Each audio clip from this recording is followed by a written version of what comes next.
আমাৰ প্ৰথমটো ৰিক্ৰুইটমেণ্টৰ পৰীক্ষা আৰম্ভ হ'ব। 11 লাখ প্ৰাৰ্থী। পৰীক্ষা পতা সহজ নহয়। যোৱাবাৰ প্ৰাৰ্থী কম আছিল কাৰণে চেণ্টাৰ কম আছিল। এইবাৰ চেণ্টাৰো বহুত, প্ৰত্যাহ্বানো বহুত। কালিৰ পৰা আমি প্ৰস্তুতি কৰিম যাতে পৰীক্ষা সুন্দৰ কৰি হয় আৰু পৰীক্ষা আমি যাতে সফলতাৰে পাৰ কৰিব পাৰোঁ। পৰীক্ষাত নকল কৰা বা পৰীক্ষাত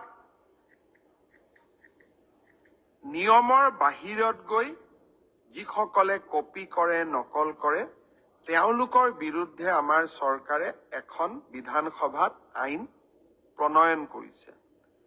ইয়াৰ ফলত পৰীক্ষাত নকল কৰা ব্যক্তিজনক গ্ৰেপ্তাৰ কৰাৰ উপৰিও তেওঁৰ ঘৰুৱা সম্পত্তিসমূহো চৰকাৰে অধিগ্ৰহণ কৰাৰ এক ডাঙৰ ক্লজ এই আইন কেইখনত আছে। 2 দিনৰ ভিতৰতে আমি এই আইনখনৰ বিষয়েও বহুল প্ৰচাৰ কৰিম। মই আশা কৰিম মেধাৰ ভিত্তিত নিযুক্তি। বহুতে কয় মোৰ মেৰিট আছে কাৰণে মই চাকৰি পালো। এতিয়া ফেশ্বনো এটা আছে যে আমি বিজেপিক কিয় ভোট দিব লাগে, আমিতো মেৰিট আছে কাৰণে চাকৰি পালো। মই এটাই কথা কম, মেৰিট আৰু মেৰিটৰ ভিত্তিত পৰীক্ষা পাতা এই পংকিলতাৰে ভৰা সমাজত ইমান সহজ নহয়।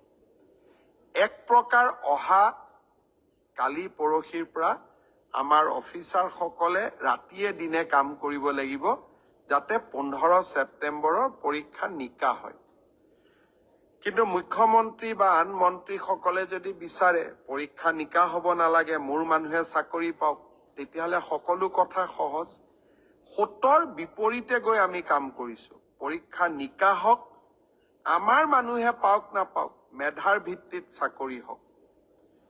এই সংকল্পক সিদ্ধিলৈ ৰূপান্তৰ কৰা এটা অতি কঠিন কাম। 15 ছেপ্টেম্বৰত আমি আকৌ এটা শিক্ষাৰ্থীসকলেও পৰীক্ষা দিব, চৰকাৰেও এটা কঠিন পৰীক্ষাৰ সন্মুখীন হ'ব। মই আপোনালোকৰ সহায় সহযোগিতা বিচাৰিম। আমি কেইবাটাও টেলিফোন নম্বৰ দিম।